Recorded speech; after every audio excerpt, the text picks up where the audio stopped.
Good morning everyone. Today we will discuss about the cell cycle.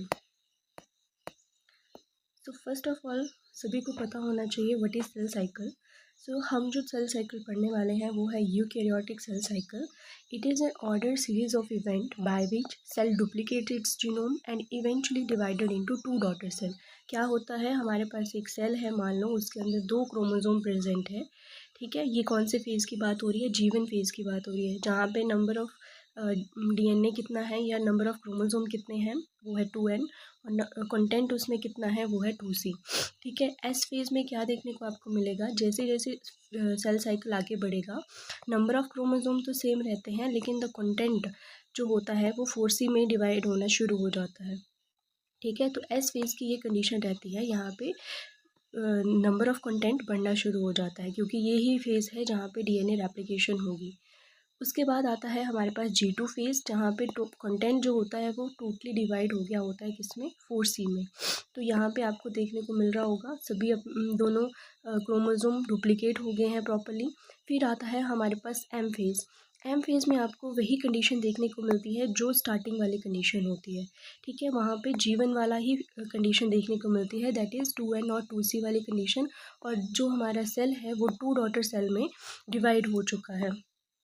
ठीक है, तो ये सारी कंडीशन आती है सेल साइकिल में, ये सारे फेजेस चलते हैं. फिर आता है सेल साइकिल जो है वो 2 फेज़ में डिवाइड किया जाता है. सेल फेज़ के 2 फेज़ होते हैं, एक होता है इंटरफेज़, एक होता है एम फेज़.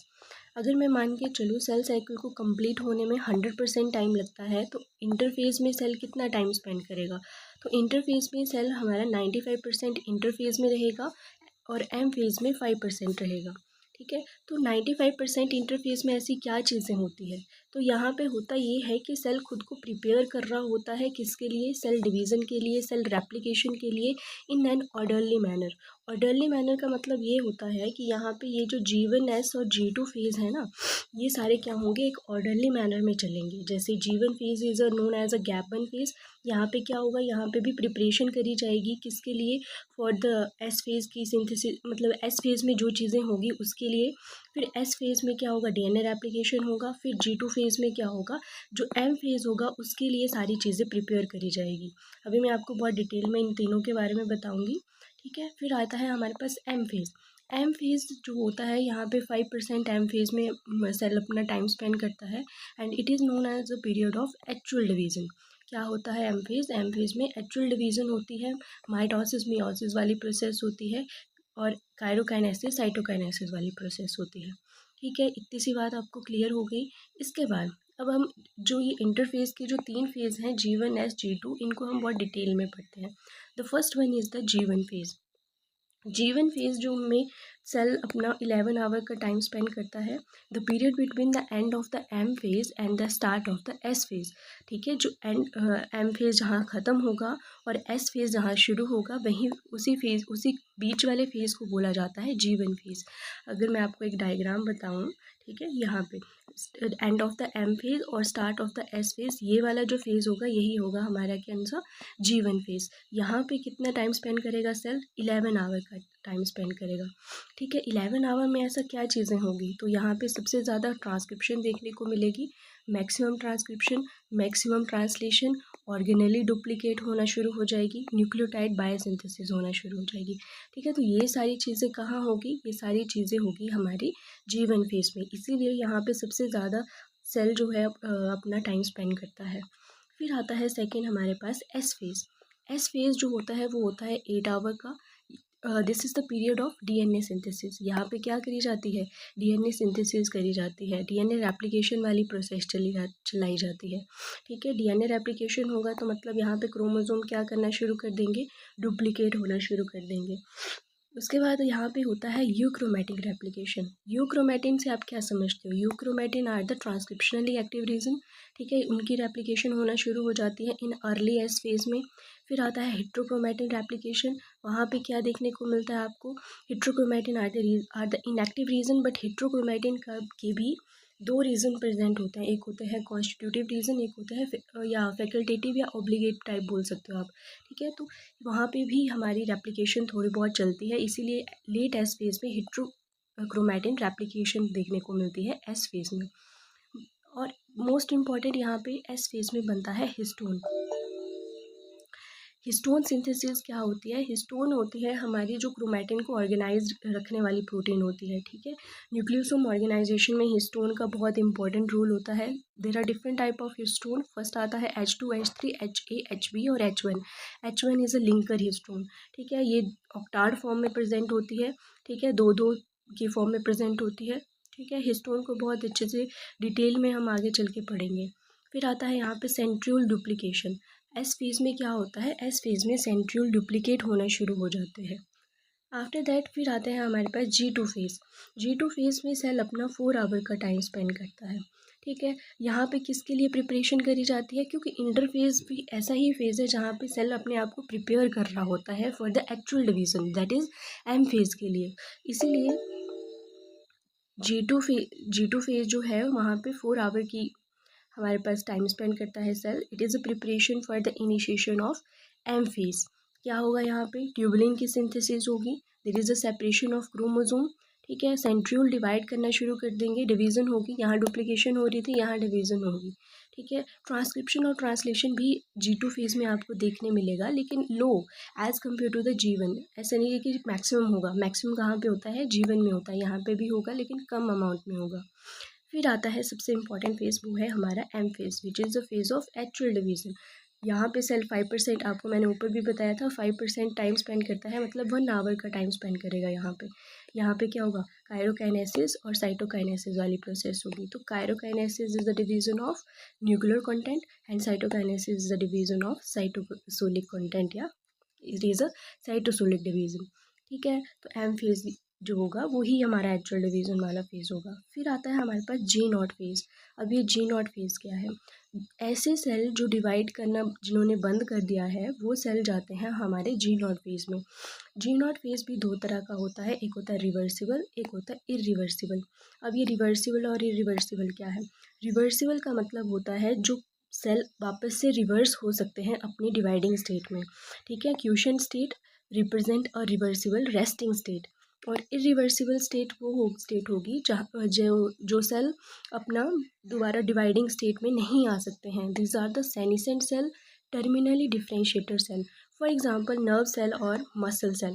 तो नर्व सेल और मसल सेल आर दो cell, these are the terminally differentiator cell. बहुत बार पेपर में पूछा जाता है, ठीक है। तो या आपको एक डायग्राम दिख रहा होगा, ठीक है। यही एक हमारा डायग्राम है सेल साइकिल, बहुत सिंपल सा डायग्राम है जहाँ पे G1, S, G2 और M वाला फेज दिखाया गया आपको। तो G1 में 11 आवर का टाइम स्पेंड हो रहा है, S में 8 आवर का टाइम स्पेंड हो रहा है, और G2 में हमारा 4 आवर का टाइम स्पेंड होता है, और M में हमारा 1 आवर का।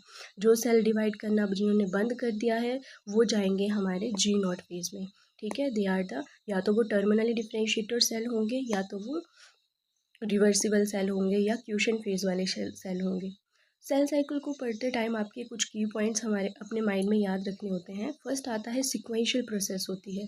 सिक्वेंशियल का मतलब होता है हर फेज़ के बाद, मतलब हर सेल साइकिल में क्या होगा, एक सीक्वेंस मैनर में सारी प्रोसेस होगी। जैसे G1 के बाद S आएगा, S के बाद G2, फिर G2 के बाद M, ऐसे पूरा प्रोसेस होगा, सीक्वेंस में होगा, ठीक है। डिपेंडेंसी होगी फेज़ की एक दूसरे के ऊपर। ऐसा नहीं है कि G1 के बाद M आ जाएगा, या मतलब आगे पीछे नहीं हो सकता, एक सीक्वेंस मैनर में चलेगा। यूनी डायरेक्शनल प्रोसेस होगी, आपको एरो दिख रहे होंगे, ठीक है, एरो दिख रहे होंगे। तो एरो का मतलब यही इंडिकेट कर रहा है कि यह क्या है, यूनी डायरेक्शनल प्रोसेस है। और सेल साइकिल जो है एक हमारा एक्टिव प्रोसेस है, ठीक है। कैसा प्रोसेस है? एक्टिव। एक्टिव का मतलब होता है यहाँ पे क्या लग रहा है, एनर्जी लग रही है to perform the cell cycle, ठीक है। इतनी सी बात आपको सेल साइकिल की बेसिक चीज़ें पता लग गई। इसके बाद आते हैं कंट्रोल सिस्टम के ऊपर, सेल साइकिल का कंट्रोल सिस्टम। तो सेल साइकिल को कौन कंट्रोल करता है वो देखेंगे। सेल साइकिल कंट्रोल सिस्टम जो होगा वो टू प्रोटीन के ऊपर चलेगा, दो प्रोटीन्स के ऊपर चलेगा। टू प्रोटीन कॉम्प्लेक्स यहाँ पे काम कर रहे होते हैं। एक का नाम है साइक्लिन, दूसरे का नाम है हमारा CDK। क्या नाम है, यहाँ पे लिख सकते हो CDK। साइक्लिन और CDK, अब ये क्या, कौन सी प्रोटीन है? तो साइक्लिन और CDK आर टू प्रोटीन जो एक दूसरे के साथ ही काम करती हैं। विदाउट, अगर मान लो अकेली अकेली प्रेजेंट होगी तो साइक्लिन और CDK अपना फंक्शन नहीं कर पाएगी, ठीक है। तो फर्स्ट ऑफ ऑल साइक्लिन के बारे में देखते हैं, व्हाट इज साइक्लिन। तो cyclin is a regulatory component. Cyclin क्या है? एक रेगुलेटरी कंपोनेंट है। रेगुलेटरी कंपोनेंट का मतलब होता है जो रेगुलेट करेगा किसकी एक्टिविटी को? सीडीके की एक्टिविटी को रेगुलेट करेगा। ठीक है, दोनों एक साथ कॉम्प्लेक्स बनाते हैं और आगे काम करते हैं। ठीक है, तो cyclin is a regulatory component. Cyclin का नाम कहाँ से पड़ा? Cyclin are named so because they undergo the cycle of synthesis degradation in each cycle. मतलब ये है कि जो भी फेज़ होगा, जैसे G1 फेज़ है, S फेज़ है, G2 फेज़ है, M फेज़ में, तो यहाँ पे हर फेज़ में अपना साइक्लिन बनेगा और हर फेज़ में साइक्लिन की डिग्रेडेशन होगी। G1 में साइक्लिन बनेगा, G1 में ही साइक्लिन डिग्रेड होगा। S में साइक्लिन बनेगा, S में ही साइक्लिन डिग्रेड होगा। सेम ये सारी प्रोसेस होगी। तो यही यहाँ पे साइकिल ऑफ सिंथेसिस चलता है, साइकिल ऑफ डिग्रेडेशन चलता है, इसलिए इसका नाम पड़ा है साइक्लिन। अब आ जाओ सीडीके के ऊपर। CDK is a catalytic component. देखो लिखा है ना कैटालिटिक कंपोनेंट। कैटालिटिक का मतलब होता है जो फंक्शन को परफॉर्म करेगा। It act as a protein kinase. क्या काम करेगा ये? काइनेज का काम करेगा। What are the kinase? Kinase are those enzyme which add phosphate group to the protein. ऐसे एंजाइम जो फॉस्फेट ग्रुप को लगाने का काम करते हैं किसके ऊपर? प्रोटीन के ऊपर। और फॉस्फेट ग्रुप को हटाने का काम कौन करता है? कौन सा एंजाइम करता है? वो होता है फॉस्फेटेज। तो phosphatase are the enzyme which remove the phosphate group from the proteins. ठीक है, इतनी सी बात समझ आ गई आपको। तो सीडीके का क्या मतलब हुआ? सीडीके क्या करेगा? सीडीके हमारा कैटालिटिक कंपोनेंट है, साइक्लिन के साथ ही काम करेगा क्योंकि साइक्लिन ही रेगुलेट करेगा किसको? सीडीके की एक्टिविटी को। And it is a protein kinase. जो काइनेज क्या है? फॉस्फेट ग्रुप लगाने का काम करेंगे, हटाने का काम फॉस्फेटेज करेगा। ठीक है, इसके बाद cyclin are regulated by the CDK are regulated by the cyclin. Without cyclin CDK doesn't work. बहुत बार पेपर में पूछा गया है, आपको कंडीशन बना के दे दी जाती है जिसमें आपको बोल दिया जाता है कि अगर आपने साइक्लिन को नॉकआउट कर दिया तो सीडीके की एक्टिविटी पर क्या फ़र्क पड़ेगा? तो फ़र्क ये पड़ेगा कि सीडीके काम ही नहीं करेगा। ठीक है, और अभी मैंने बोला ये काइनेज है तो ये फॉस्फोराइलेशन करेगा। तो फॉस्फोराइलेशन कहाँ पे होती है?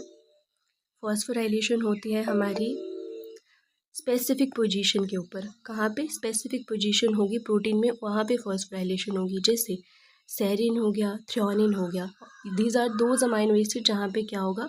फॉस्फोराइलेशन होगा। तो हमेशा याद रखना सीडीके कहाँ पे फॉस्फोराइलेशन करता है? सेरिन और थ्रियोनिन के ऊपर। These are what are these are two amino acids. Okay, सबसे इम्पॉर्टेंट, वेरी इंपॉर्टेंट, सबसे इम्पॉर्टेंट चीज़ है जो पेपर में बहुत बार पूछी जाती है, वो है हमारा कहाँ कौन कौन सी साइक्लिन प्रेजेंट होती है, कौन कौन सा सीडीके प्रेजेंट होता है। तो सबसे पहले डिस्कवरी करी गई थी ईस्ट के केस में, फिजन ईस्ट के केस में, विच इज़ अ सीजियोसैक्रोमाइसिड पॉम्बे। इसमें क्या देखा गया? इसमें ये देखा गया कि यहाँ पे सिंगल साइक्लिन मिलता है और सिंगल ही सीडीके मिलता है। Single cyclin, single CDK present. अब इन सिंगल साइक्लिन का नाम क्या है? वो है CDC13। और सिंगल सीडीके का नाम क्या है? वो है CDC2 CDK1। ठीक है, सिंगल साइक्लिन का नाम आपको याद होना चाहिए CDC13। सिंगल सीडीके का नाम आपको याद होना चाहिए, वो है CDC2। पहले हम सीडीके को CDC2 बोलते थे, बट अब CDK1 बोलते हैं। तो ये बहुत बार पेपर में दोनों चीज़ें आती हैं। ठीक है, ये आपको रिवाइज आप जितनी बार करोगे तब आपके माइंड में सारी चीज़ें क्लियर हो जाएगी। फिर आता है दूसरा, जब डिस्कवरी करी गई थी वो था बडिंग ईस्ट के ऊपर। कहाँ करी गई थी? बडिंग ईस्ट के ऊपर करी गई थी। बडिंग ईस्ट में क्या देखा गया कि यहाँ पे डिफरेंट डिफरेंट साइक्लिन मिलते हैं और सिंगल सीडीके मिलता है। डिफरेंट डिफरेंट साइक्लिन से आपका क्या मतलब है? मतलब हर फेज़ का अपना एक साइक्लिन होगा। यहाँ पे आपको फेज़ दिख रहे होंगे, G1, S, G2 और M दिख रहा होगा। तो ये डिफरेंट फेज़ हैं। यहाँ पे हर फेज़ में अपना अपना साइक्लिन प्रेजेंट है। तो आपको मैंने बताया कि इसको याद रखने का तरीका क्या है। इसको याद रखने का तरीका ये है कि बडिंग ईस्ट में आप मान के चलो कि 6 जो है वो सबसे ज़्यादा साइक्लिन है, मतलब 6 से ज़्यादा कोई साइक्लिन प्रेजेंट नहीं होगा। तो आप नीचे से लिखना शुरू करोगे, साइक्लिन 1 2 3 4, फिर 5 6, फिर से शुरू करोगे 1 2 एंड 3। तो अगर आपसे बीच वाला कोई पार्ट पूछ लिया कि एस साइक्लिन बताओ, फिर बडिंग ईस्ट पे कौन सा साइक्लिन मिलता है एस फेज़ में, तो आप पूरा चार्ट बनाओ ताकि आप कंफ्यूज ना हो। तो यहाँ से लिखना शुरू करो 1 2 3 4 5 6, 6 पे फुल स्टॉप करो क्योंकि 6 से ज़्यादा होती नहीं है, इसीलिए फिर से शुरू करो 1 2 एंड 3। ठीक है, ऐसे याद रखने के लिए बता रही हूँ। अगर आपको ऐसे याद रहता है तब और भी अच्छी बात है। उसके बाद हमारे मैंने बोला यहाँ पे क्या मिलता है, यहाँ पे मिलता है single CDK, single cycle independent kinase, वो है CDC28। बहुत बार पेपर में आया है, वेरी इंपॉर्टेंट, बहुत बार CDC28 का जिक्र किया जाता है। पूछा जाता है कि कहाँ पे मिलता है, पॉम्बे में मतलब फिजन ईस्ट में मिलता है कि बडिंग ईस्ट में मिलता है। ठीक है, तो हम ये मिलता है बडिंग ईस्ट में। फिर आ जाओ वर्टिब्रेट के केस में। वर्टिब्रेट बहुत, ये सबसे ज़्यादा इंपॉर्टेंट है। ठीक है, यहाँ पे डिफरेंट साइक्लिन मिलते हैं, डिफरेंट CDK मिलते हैं। तो हर फेज़ का अपना साइक्लिन होगा, हर फेज़ का अपना CDK होगा। हर फेज़ में का मतलब है G1 फेज़ में हमारा अलग साइक्लिन होगा, अलग CDK होगा। ठीक है, इससे मैं आपको एक निमोनिक मैंने आपको बताया था, वो है जैसे दे अब, आप ऐसे लिख लो DEAB। ठीक है, और इसको लिखने का तरीका ये है कि 64221 आप लिख लो साइड में पहले, ऐसे DEAB 64221। अगर आप बना लोगे और फिर फेज़ उसमें ऐड कर दो, जैसे G1 फेज़ में cyclin D CDC 4 and 6, G1 S phase में या cyclin E CDK 2, S phase में A और CDK 2, M phase very important, बहुत बार क्वेश्चन आता है साइक्लिन B और CDK 1। ठीक है, आप ऐसे याद रख सकते हो DEAB 64221। ये जो लास्ट वाला साइक्लिन है which is cyclin B and CDK 1, इसी को बोला जाता है MPF। अब ये MPF क्या है? MPF is a maturation promoting factor. क्या है? Maturation promoting factor. Cyclin B और CDK 1 बार बार पूछा जाता है, ये क्या बनाते हैं? ये बनाते हैं M फेज़ साइक्लिन को। M फेज़ साइक्लिन का मतलब है जो M फेज़ में जो M फेज़ का जो सेल साइकिल चलेगा ना, उसमें कौन सा साइक्लिन और CDK काम करेगा, तो यही दो काम करेंगे। S फेज़ में अगर आपसे पूछा जाए S फेज़ में कौन सा साइक्लिन और कौन सा CDK काम करेगा, तो ये काम करेंगे। ठीक है, cyclin E A and CDK 2 काम करेगा। G1 का आपको पूछा जाए तो साइक्लिन D और CDK 4 काम करेगा। ठीक है, ऐसे आपको हर फेज़ की साइक्लिंग पता होने चाहिए ताकि आप कंफ्यूज ना हो आगे चल के। ये आपको आएगा रिवाइज करके। ठीक है, ये बहुत इंपॉर्टेंट है, यहीं से क्वेश्चन आते हैं पेपर में। फिर उसके बाद आते हैं हमारे पास एक्सेप्शन केस। एक्सेप्शन केस में आपको मैंने बताया कि जो एम्ब्रियोनिक डेवलपमेंट होती है या अर्ली डेवलपमेंट ऑफ जाइगोट का फेज़ होता है, वहाँ पे G1 और G2 फेज़ को बाईपास कर दिया जाता है। ठीक है, वहाँ पे G1 और G2 फेज़ चलाया ही नहीं जाता, प्रिपरेटरी फेज़ चलाया ही नहीं जाता, वहाँ पे सिर्फ सिंथेसिस और एक्चुअल डिवीज़न वाला फेज़ चलाया जाता है विच इज़ S और M फेज़। ये एक्सेप्शन है। ठीक है, एम्ब्रियोनिक डेवलपमेंट की, ये भी पूछी जाती है पेपर में। और एक आपको पॉलीटीन क्रोमोसोम के बारे में बताया था, जो है ड्रोसोफिला का केस, जहाँ पे G1 S G2 फेज़ देखे जाते हैं, लेकिन M फेज़ वहाँ से एब्सेंट कर दिया जाता है। क्यों? क्योंकि वहाँ पे क्रोमोसोम जो होते हैं वो डिवाइड ही नहीं करते, इसीलिए वहाँ पे पॉलीटीन एक्स्ट्रा लॉस क्रोमोसोम बनते हैं। ठीक है, इतनी सी बात आपको समझ आ गई। तो ये जो सारी चीज़ें हमने पढ़ी, ये पढ़ी हमने साइक्लिंग के बारे में, कंट्रोल सिस्टम के बारे में।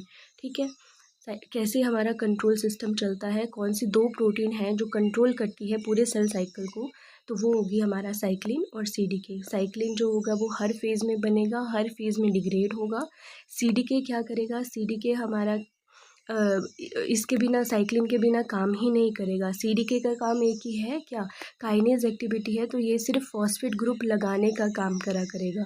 ठीक है, कहाँ पे लगाएगा फॉस्फेट? आपको बता दिया, 2 अमाइनो एसिड होगी which is serine and threonine. इन दोनों अमाइनो एसिड के ऊपर क्या लगेगा? फॉस्फेट ग्रुप लगेगा। हटाने का काम हमेशा फॉस्फेटेज करता है, क्योंकि इसका काम ही फॉस्फेट ग्रुप को हटाने का है। ठीक है, तो ये है हमारा सेल साइकिल कंट्रोल सिस्टम, और ये है हमारे फेज़। जो भी फेज़ थे वो मैंने आपके सामने डिस्कस कर दिए। ठीक है, इंटरफेज़ और एम फेज़ के बारे में आपको सारी चीज़ें बता दी। ठीक है, ये है हमारा बेसिक सी चीज़ें, बाकी आगे बहुत सी चीज़ें आती है, कैसे पूरी चीज़ें रेगुलेट होती है। ठीक है, और हर फेज़ में अपनी साइक्लिंग कैसे बनती है और कैसे डिग्रेड होती है, वो मैं आपको अगले वीडियो में बताती हूँ। ठीक है, थैंक यू।